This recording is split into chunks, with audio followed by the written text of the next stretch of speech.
You know, if I wasn't certain that we were doing the right thing after listening to the lady from the 76 who makes my head hurt, right?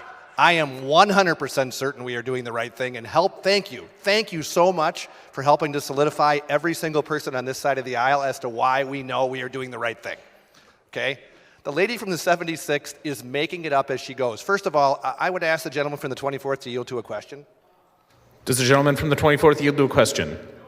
The gentleman yields. State your question. So when I look at AJR 77, does it give the ability for the Constitutional Convention, which would get together, to discuss the topic of abortion? Gentleman from the 24th.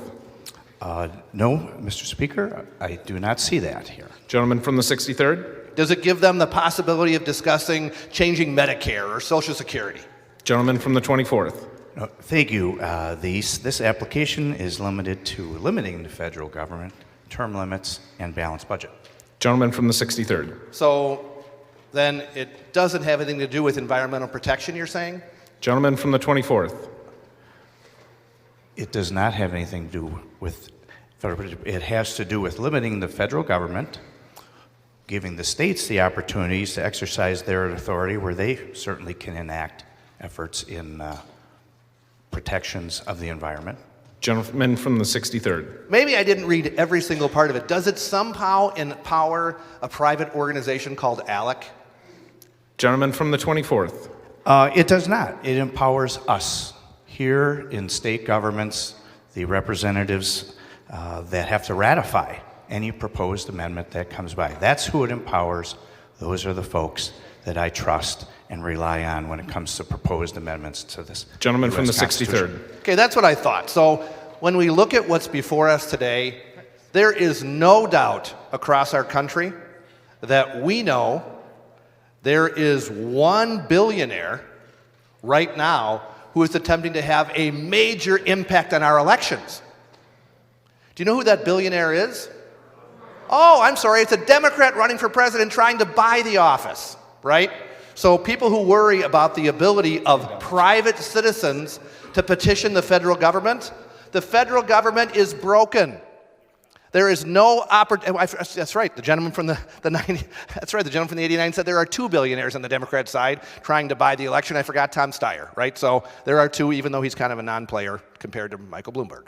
So let's look and ask ourselves, where are we in relation to AJR 77 and fixing the federal government?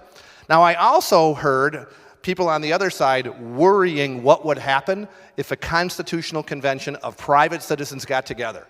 Well, you're right. The last time that happened, while albeit not a perfect document, the founders of our country created the best democratic system that has been in the history of the world.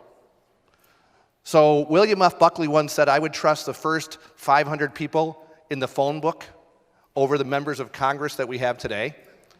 Now look, when this amendment comes to the State Assembly in Wisconsin, I am not going to vote for term limits. I am opposed to term limits.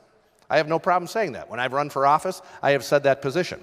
I have no problem with allowing smart people to get together and bring amendments which still have to pass in 3/4 of the states.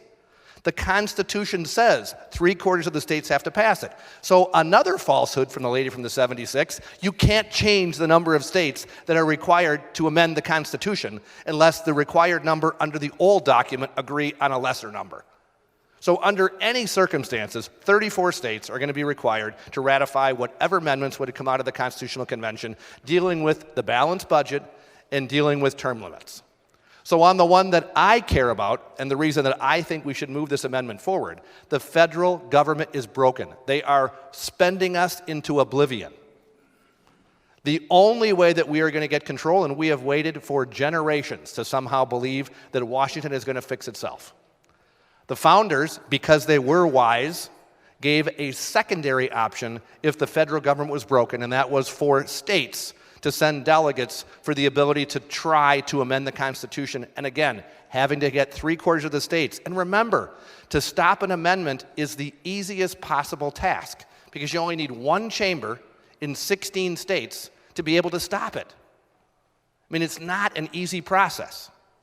So while this is not a be-all, end-all, there is no peril in voting yes. The peril is in voting no, because you are saying a broken federal government who can't balance its own budget gets to make all the decisions for itself, and states, who were the originators of our Constitution, right? It was a document based on states being the most powerful. That has been ceded over to the federal government, and this is one small attempt to try to claw back some power to say they can't spend us into oblivion. I don't know how that can be all that controversial unless you are afraid of democracy, right? Because this is what democracy is. It's allowing citizens from states to gather together to propose ideas. So I hope we would vote yes. It should be green. It should be easy. And the fact that the lady from the 76 is against it makes me even a stronger yes. And I hope everybody on our side of the aisle says the same darn thing.